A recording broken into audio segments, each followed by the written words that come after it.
let's talk about the Apple Studio Display.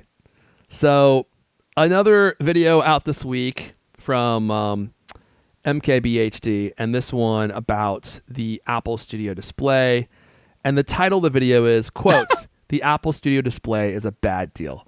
Now, I don't think he's saying that the Apple Studio Display is a bad deal. He's quoting people who are saying it's a bad deal.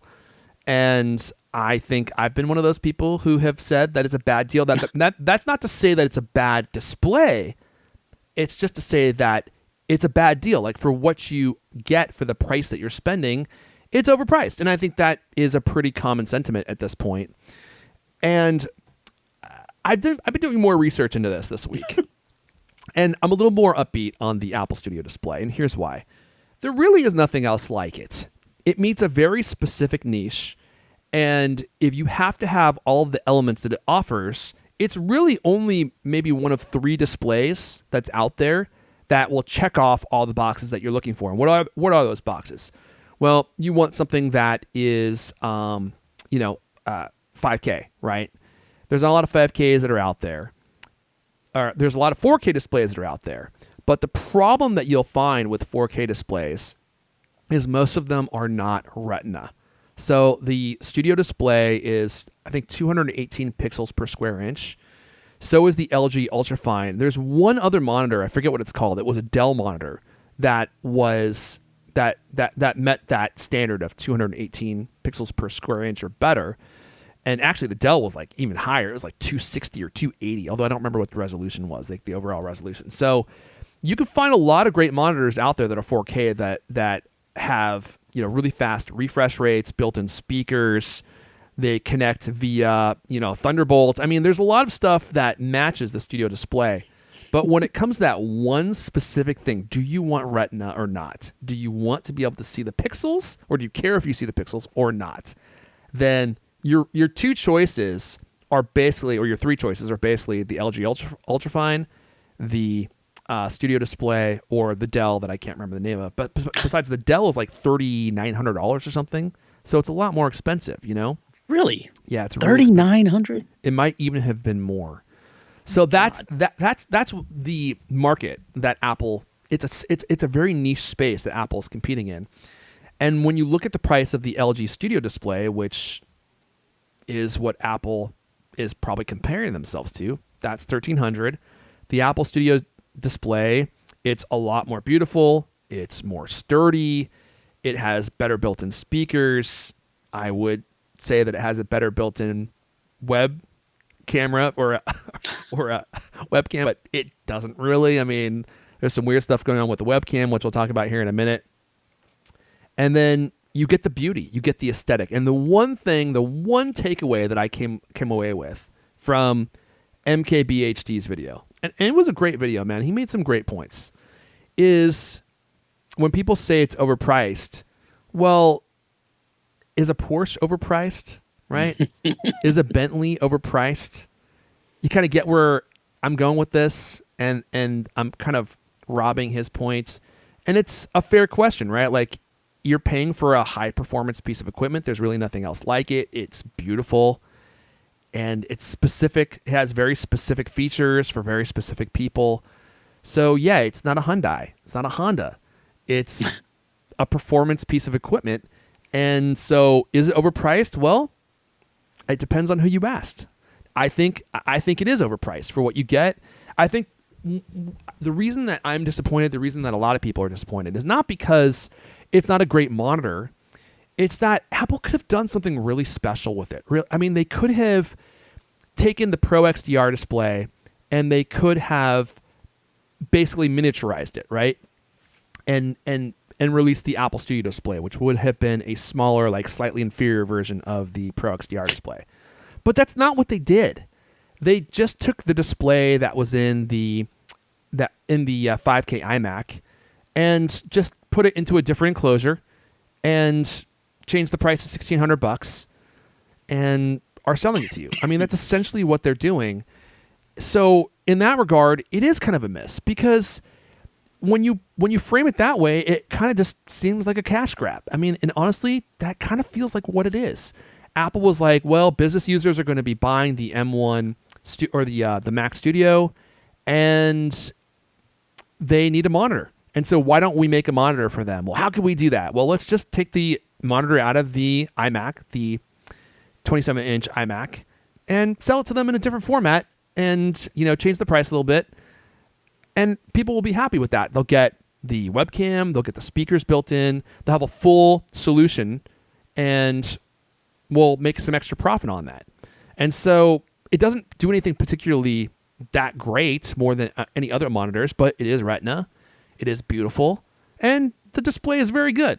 And that's kind of maybe all you need, and that's all they did. I think it's unfortunate that it doesn't have mini LED built in.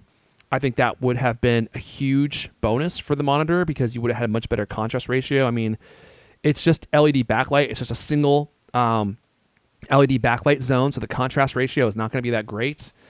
It doesn't have ProMotion, as we've mentioned, which I'm not super bummed about. I would have preferred to have a like the mini LED display system from the Pro XDR, so you get the much better contrast ratio. And so it's a fine monitor with a really high price tag. And if you need a monitor that you want to match your Mac Studio, then it's a good option. If you don't care what it looks like, I would definitely go with the LG Ultrafine because it doesn't outperform that monitor really in any way except for brightness. And it is slightly improved. I mean, from the benchmarks that I've seen from the people that have reviewed it, it is slightly better. So Apple didn't literally just take the display out of the iMac, the 27-inch iMac, and toss it in the new enclosure. Or if they did improve it slightly in some ways. But if you don't care about Retina, well, now your whole world is open. You can get really great monitors like there's one really good one from let's see here, Eve Spectrum. So there's this company called Eve. I was actually going to contact them and see if they'd send me a monitor to review. Whoops, that's not the one. And they have a really high quality, much loved monitor called the Spectrum. And it has a lot of the features that you would probably want. It's 4K. It's 144 hertz. Let's see here. Oh, here's the 4K one, right? Let's look at this one. It's 144 hertz. It's got an IPS panel. It's got HDR with up to 750 nits of brightness. Like that's even brighter than the studio display. It's got adaptive sync, and it can charge your MacBook Pro with a USB-C cable up to 100 watts, which is even better than the studio display. It comes with a matte or glossy coating. Like the glossy coating is going to make your picture just really pop off the screen. And it's beautiful. It's got, I think, very beautiful industrial design. So you could do this instead. Now, what's the PPI on this? I think it's like 163 or something. So it's a lot less. It's not Retina. So how much do you care about Retina? Is the Retina worth it to you? Because if it is, then you're going to need to spend the extra money on either the LG Ultrafine or the Apple Studio Display. But I would argue that this monitor, if you don't care about Retina quality, this is close. And unless you're pixel peeping, I don't think you're even going to notice. This is the one that I would probably get because it's cheaper, it's beautiful, it has a lot of the bells and whistles that you would want, and it has beautiful industrial design. No speakers, right? I guess it doesn't matter. I wonder how good the speakers actually sound on this. Does have speakers? I think it says That's actually no. a great question. I mean, the thing about the speakers in the Apple Studio Display is that they sound great for what they are, but they're not great sounding speakers. For what they are. For what they are. They're I know. They're speakers, they're tiny speakers that are buried inside of a display. And I think for what they are, they're impressive, but they're not impressive as speakers. Does that make sense? Yeah. A lot of, I agree with you about that video. I really enjoyed watching that video. And you know what? It made me want one of those things. Because the whole like way that there's no, it's got the power module built in, so you don't have this giant brick on your floor. You mean the Apple display, the studio display? Right. Sorry, talking about what is it, Marcus? MKBHD, Marquez Brownlee. Yeah, Marquez. Yeah. I thought that video was great. I mean, it really it made that it showed how that thing is nice, right? It showed the luxurious aspects of it. And you ordered it without the vertical adjustment, right? Yeah. Because I'm like, my logic there was, how often do you adjust the vertical the vertical position of your monitor. Five, Like you do five it, times a day. You I do? mean, when you're into yoga, you know. Oh yeah, Yeah. I guess for you because you're doing the downward dog, you still want to see your display. But for me, like I was thinking about it because I almost ordered it with the extra, the spring loaded That up and looks down so actuator. cool. It does look cool, yeah, I and it mean, would be cool. I have no doubt that it is super cool. But I was thinking about my current display, and I'm like, I literally never move it up and down. So I'll just get a stand for it because a lot of people have complained that the studio display sits too low. So I'll just get like a stand for it to raise it up, and then I'll be good to go. I hope. I hope I didn't make the wrong decision. Although, if you do make the wrong decision, you can get it fixed now. Sure, you can. You just got to take it into the Apple Store and have them fix it for you. So I'm not as I don't know what's the word. I'm not as down on the studio display as I once was. Now I will again mention that I got a significant discount on mine. So I got mine for $1,200, which I think is reasonable. It's I think still slightly overpriced at $1,200, but it's a lot better than $1,600. I would not pay $1,600 for this monitor. Just period. I would not do it because after you add in tax, you're at $1,700, $1,800, and this display at that price is just not worth it to me. It might be worth it to you if you're like, I have to have something that has the Apple aesthetic. I have to have something that plays well with my MacBook Pro, and I have to have something that is Retina. Well, then really, this is the monitor for you because there's nothing else.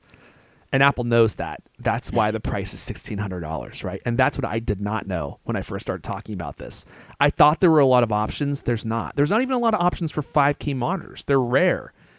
And there's no options once you go to Retina. If you want something that's 218 PPI or greater, you got nothing. I mean, you got this, or you got the LG Ultrafine, or that Dell. But I think that Dell that I mentioned might be 4K, not 5K. I'd have to go back and look. So it's slim pickings, and TC knows that. That's why he's reaching into your wallet and pulling out that $1,600. And you don't like it, but you're like, all right, take it away, TC. Give me my monitor. So I'll be reviewing this once it comes in.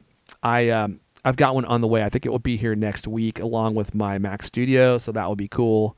And I'll have some firsthand experience to share from a layman's point of view, from the point of view of someone who actually paid for it, right? A payman. Yeah. I plurked down my money on the table. So when you do it that way, you get the most honest reviews. You do. Because now you're like, do I regret spending the money? Did I get what I was hoping I was going to get? Is this performing the way I expected it to? Because for me, so I got let's see here. I got Reformed in the chat, and he was saying, Arifon, I didn't know you were on here. Found you from your personal YouTube channel. Sad to see that you haven't posted a video in a while. Yeah, so here I am. Welcome. I've been here the whole time, although my YouTube channel is covered in cobwebs. But part of my plan is to reboot my YouTube channel, and I wanted something that was powerful to edit videos and make some changes to the YouTube channel. So part of my strategy was like getting the Mac Studio. So I'm buying this from a creator's perspective, right? Like, what can I do with this? Is this going to save me a bunch of time? I'm not convinced, man. I'm really back and forth. Like, it's so much money, and I think is this the Steve Jobs halo effect? You know what I mean? It's like Apple's marketing is so good. They make you want things that you oftentimes don't necessarily need. And us Apple fans, we have a tendency to overbuy and pay for things that we don't necessarily need. Like, I think about the Mac Studio or the Mac Pro is a perfect example. Like, all those poor chaps who spent $15,000 on a Mac Pro 2 years ago, and now, for the most part, the Mac Pro is completely pointless. And that's the second time that's happened. Remember the trash can Mac Pro, right? It's like all the people who spent big bucks on that with big hopes and big dreams, and it just got, well, it failed, and Apple just discontinued it. Can you imagine? So I'm not trying to be negative Nancy here, but I am trying to keep it real.